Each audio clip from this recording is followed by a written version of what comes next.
Hi guys! Welcome back to my channel, and yes, part 15 na tayo ng greenhouse project ni Hubby and Edzkie. So ito guys, yung nakikita nyo, ito yung mga hina-harvest kong chili or yung ating labuyo at Thai chili.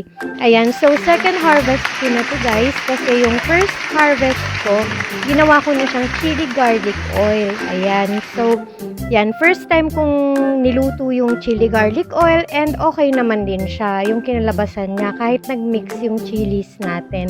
And yes guys, ito naman, yung mga hina-harvest ko dito, ilalagay ko naman siya sa suka para sa ating sausawan. Ayan. So, marami na ring nahinog dito sa second harvest natin, and yung last harvest or yung third harvest natin, ipapakita ko sa last part ng video mamaya. Ayan. So, napaka-beneficial nitong tanim ni Hubby and Edzkie kasi nag-start sila noong kasagsagan ng pandemic. Tapos, from the seeds, eto na siya ngayon. So, nakakapag-harvest na tayo. At kung nakikita nyo, medyo nag-uulan kasi, pero nagsusurvive pa rin naman yung mga chilies natin. Kasi mas gusto nila guys yung mas mainit na weather. And thank you naman, at least kahit papano nagsusurvive sila. Ayan, at nabibigyan nila tayo ng mga fruits. Ayan. So, nag-harvest na ako dito, and mamaya ipapakita ko din sa inyo yung update doon sa ating mga iba pang mga seedlings na medyo lumaki na. Ayan. So, karamihan sa mga seedlings kasi ni Hubby na bago, ito yung mga jalapeno pepper.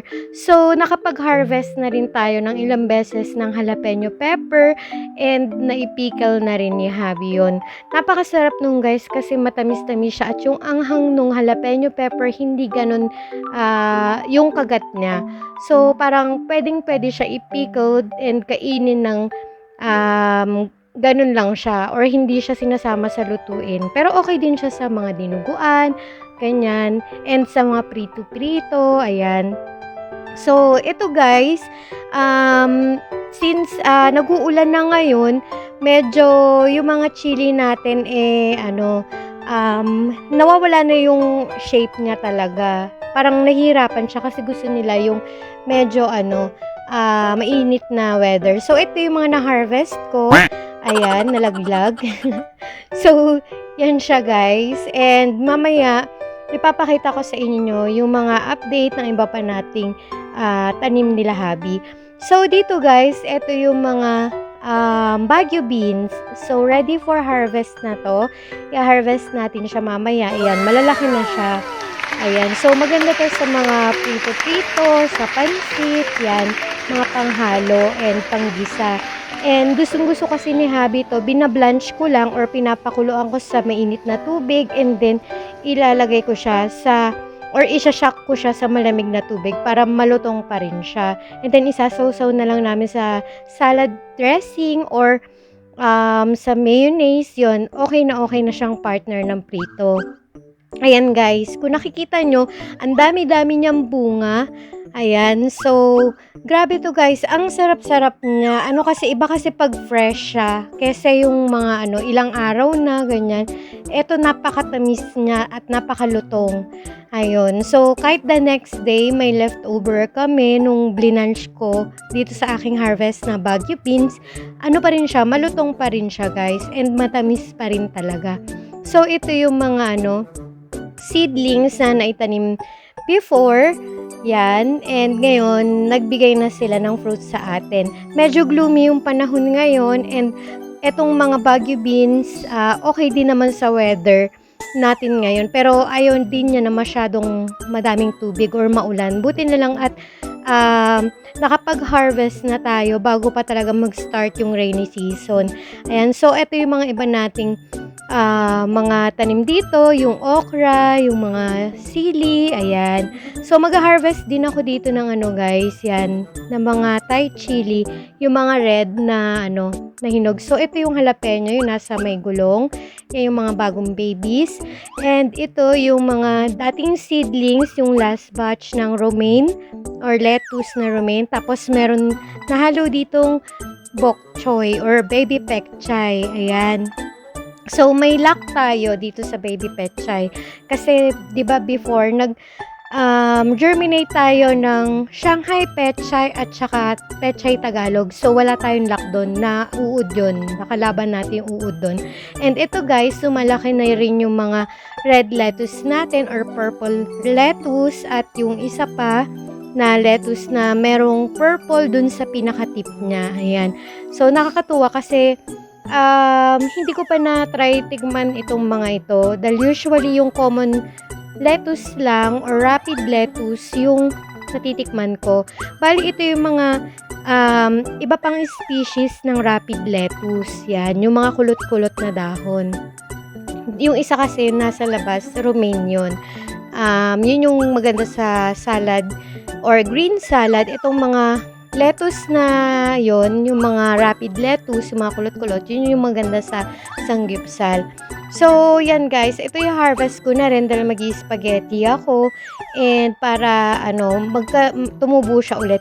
And ito guys, napakasad kasi yung pakwan nasira na talaga siya, nabutas, and hindi natin alam kung magsusurvive pa yung kanyang pinakapuno or yung mga dahon niya. So, yun, tignan natin. And ito yung sigarilyas. Sabay natin to itinanim sa Baguio beans.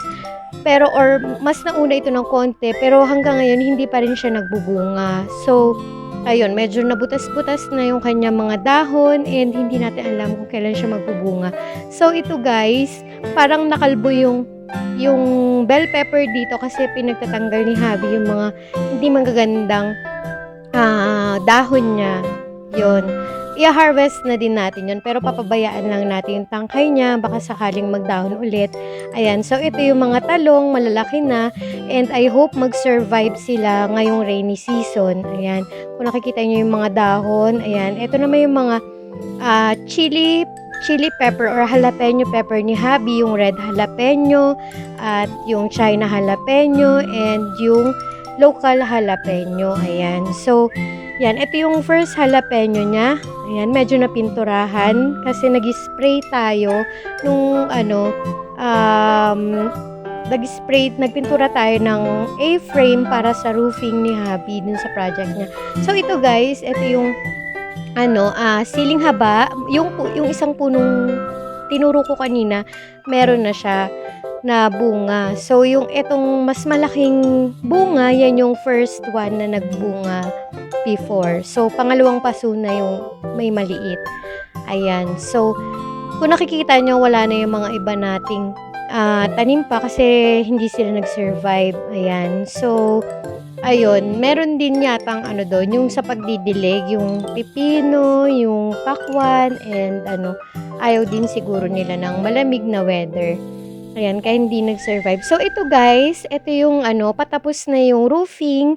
Ayan, so, isisilong na natin dito yung mga pepper or mga sili kasi ayaw nila ng masyadong basa na lupa. So, yan guys, sinintay na lang natin yung pre-painted na roof na in-order ni Hubby and tapos na itong mga framing niya. So, kami nagpintura ni Hubby dyan and yun nga na tulu-tuluan yung mga jalapeno. Kaya may pula-pula siya. And spray paint din yung ginamit namin para madali at maihabol sa ulan. Kasi tuwing hapon guys, yun ang struggle namin ni Hubby. Hindi kami matapos-tapos kasi nga umuulan. So, sayang naman yung in-spray paint namin dito. Ayan. So, ayan siya guys. Nagkakaroon na siya ng pinaka-frame na. And eto naman yung sa loob. Ayan. So, dito sa hydroponic, nag-try si Hubby. Yung mga first na pinakita kong video dun sa last update natin. Maliliit pa sila. Ngayon medyo lumalaki na rin and humahaba na rin yung mga ugat. So, nag-i-strive sila at tinitignan natin kung lalago siya. Pero kasi depende sa pH level pa rin. Ayan, binabantayan pa rin ni Hubby yung pH level. So, may pechay dyan. Merong mga rapid lettuce, yung dalawang species na klase, and mga pechay, yan. So, nakita nyo naman yung ugat nitong pechay na to. Ayan, medyo crowded pa siya kasi tinitesting pa lang ni Hubby. So, kapag hindi na siya nag-survive or hindi siya lumaki ang mga baby pechay na yan, ita-transplant yan sa lupa. So, ito na siya guys, yung mga rapid lettuce na may kulay sa pinakadulo niya. Ayan. So, ito naman yung mga purple na lettuce. Ayan. At titingnan natin kung masarap pa siyang pang salad or sanggipsal. So, ito guys, yung mga baby pechay pa na seedlings ni Hubby. Yung iba na i-transfer niya na sa individual na paso. So, yun. At ito naman yung mga talong. Yan. So, naglagay din siya kung magsusurvive dito sa hydroponic na planting. So, nakikita nyo guys yung ugat niya. Ayan. Nire-reach naman niya yung tubig sa ilalim. So, dito guys, yung solution na ginagawa ni Hubby is lighter pH level lang compare nung nakaraan. Ayan. So, ito guys, sabi ko sili ito, pero hindi siya sili. Ito yung mga big tomato na generminate natin. Ayan. Kasi namatay na yung big tomato natin and naisipan namin ni Hubby ulit mag-germinate ng another seeds from sa ating kitchen. Ayun. So, hindi namin binili yung buto. Ayan. So, itong maliliit na to, dito sa tray na to, andyan din yung mga baby pechay. Ayan. So, yung bok choy, yan. Masarap naman tong pechay na to and manamis-namis naman ang lasa niya kasi nagtry na si Hubby yung nasa labas na nasama dun sa mga lettuce. Ayan. So, guys, ito yung last time na pinakita ko na hindi ko masyadong na-introduce kasi medyo busy pa tayo last time. And ito yung mga okra na galing Cannon Road sa aking in-laws. Binigay nila yung mga buto and yan na sila. So, ito yung mga round shape or round na ayan. So, dito guys, medyo after lang kasing umulan, kaya nakikita nyo may basa-basa pa yung ating ating Baguio beans. So, mag-harvest sana ako nung nag-video ako, pero biglang bumuhos yung ulan kaya pumasok muna ako. Ayan. So, pinatila ko muna yung ulan and ngayon, na-harvestin na natin. Ayan. So, ito yung mga chili. Ayan. Tapos, itong mga lettuce dito sa labas na pang green salad or romaine. Ayan. Tapos, itong nahalo na pechay. So, yan siya guys. Ayan. Bali, ito yung second part ng video na nakuha ko the next day. Ayan. So, dito guys, mag-harvest na ako. Ayan. Same day lang din ito ng umulan. Kaya tingnan nyo, foggy talaga siya. So, pinatila ko yung ulan dito para at least maka-harvest tayo. Ayan. So, ayan. Kung nakikita nyo, ayan, inaabot ko yun na lang or sinasalo ko ng tray or ng container yung mga ginugupit kong Baguio beans. Ayan, kasi ayoko silang hawakan. So, ito siya guys. Ayan, ang dami, diba? Ayoko hawakan kasi baka mamatay. Kasi medyo mabigat yung kamay ko. Kaya ginugunting ko na lang. Tapos dito sa bandang likod, pumunta ako para i-harvest yung mga chili. Yan. So, third harvest na to ng mga chili. Kaya mangilan-ngilan na lang. Yan. And punta tayo dun sa may likod. Ayan, sa sa kabila naman. Ito yung mga puro siling labuyo at mga Thai chili, yung hilera na yan. So, yan guys. Ginugupit ko rin yan siya kasi ayokong hawakan kasi dati na-try ko mag-harvest ng chili. Yung first harvest ko, parang namatay yung mga tangkay niya.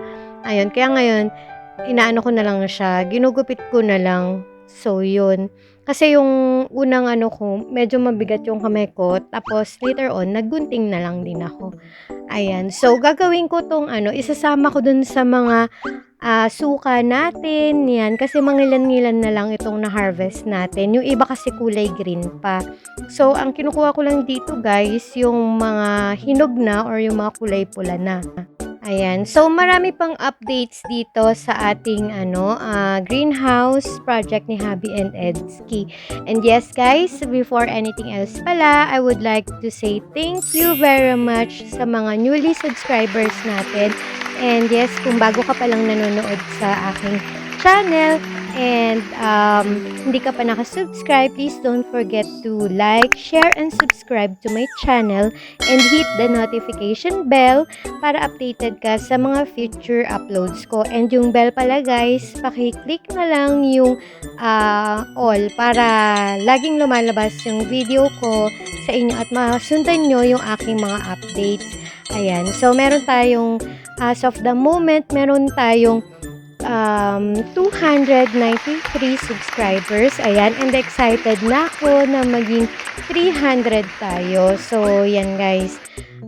Thank you very much sa inyo sa continuously watching, sharing, and liking my videos. Yan, mas nai-inspire pa ako gumawa ng iba pang content. Ayan, so nakatapak ako dito ng pupu. Ayan. Kasi nakapasok dito si Ben. So, yung aking husky, pumapasok siya dyan. So, ayan guys. Ito na yung na-harvest natin. Yan, nalaglag. And, ito na siya guys.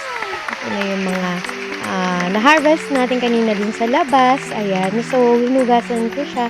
And, itong mga bell pepper, gagawin kong ilalagay ko yan sa spaghetti para sa Father's Day. Yun ang ipe-prepare ko. Ayan. So, yung iba, ilalagay ko na lang sa suka at itong ating iba-blanch ko to. Yan. Papakita ko mamaya ito. So, ito na yun guys. Na-i-blanch ko na at nagprito ako ng chicken and nag-salad pa tayo para dito. And yes guys, thank you very much again for watching my video and stay safe everyone.